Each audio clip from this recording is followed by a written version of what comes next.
CBSE ने class 10वीं और 12वीं की परीक्षा परिणामों को आज जारी किया है।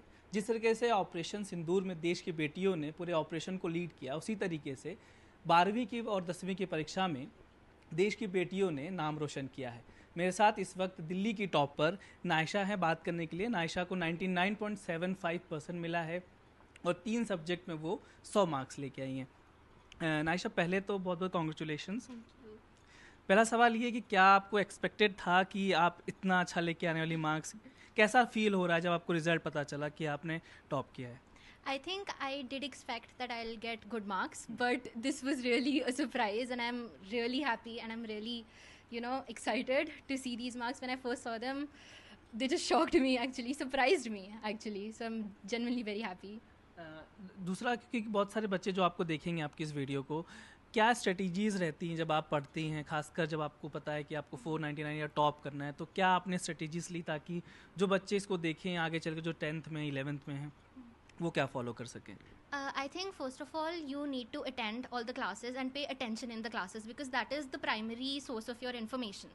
So attending all the classes, listening to the teachers properly, because I think the way my teachers taught me has played a lot of role in my marks. Then secondly, time managing time is very important. You need to participate in other things to have a holistic growth, but at the same time you need to ensure that you have sufficient time to prepare for yourself. Self studying is the best thing ever, and I think after you have learned something, you also need to write it down, because that will help you retain the information better. अभी आपने कहा कि self study matter करता है, क्या आपने कोई coaching ली? क्योंकि आज हम देख रहे हैं कि बहुत सारे छात्र जो हैं सिर्फ दिन भर कोचिंग पढ़ते हैं, एक डमी स्कूल का कल्चर शुरू हुआ है। आपने क्या कोई कोचिंग लिया था?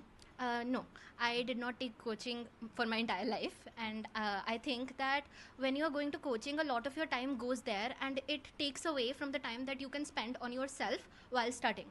So I think self-study is the best, and coaching really hampers your growth.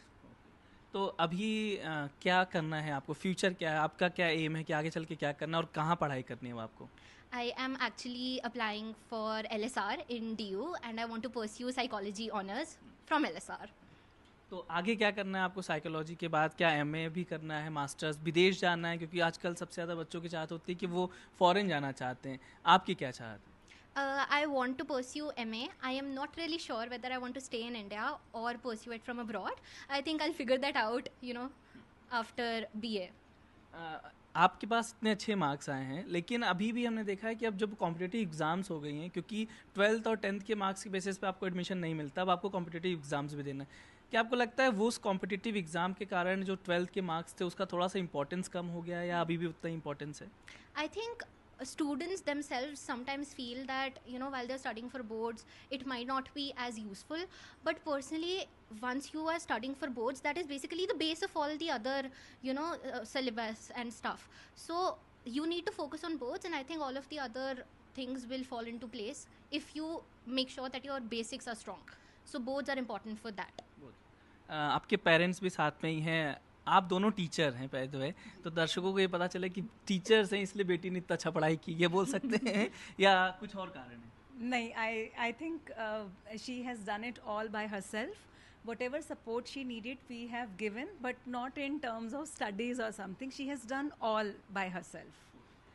Result आना और खासकर बोर्ड एग्ज़ाम में हम देखते हैं कि बच्चों में टेंशन बहुत होता है, खासकर पेरेंट्स में भी।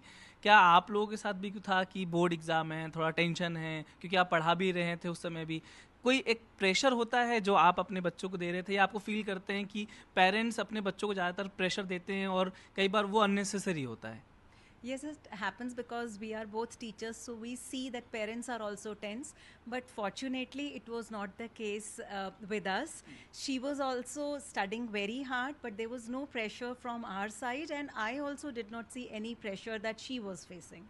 I hope we haven't given any pressure. No, not at all. तो कैसे आपने मैनेज किया आपके बच्चे ने कि इतना अच्छा मार्क्स लेके आए? क्या कुछ स्ट्रेटेजीज आप लोगों को बताई होगी, क्योंकि आप पढ़ाते भी हैं, तो कुछ तो स्ट्रेटेजीज बताई होगी बेटी के लिए आपने? No, what I can say is she has always seen us working hard, and she has imbibed that in her, and she has done everything on her own, and she has made sure that she has written every single thing with her own hands, and able to recall, remember, and then write the exams. एक आखिरी सवाल आप दोनों से ही, क्योंकि ना इस बार fail होने जब क्या कहें कि कुछ बच्चों के जो मार्क्स एक दो सब्जेक्ट्स में ख़राब आए उनको फिर से मिड जुलाई में एग्ज़ाम देना है, एक मैसेज एज ए पेरेंट और एज ए टीचर ऑल्सो क्या आप देना चाहते हैं जो बच्चे देखेंगे इस वीडियो को, कि आपको पढ़ाई करना है लेकिन नंबर ही सब कुछ नहीं है? आई थिंक अगर किसी बच्चे के कम भी आए हैं मार्क्स तो आई एम वेरी श्योर अगर बच्चा दोबारा मेहनत करेगा तो बच्चा पास ज़रूर हो सकता है.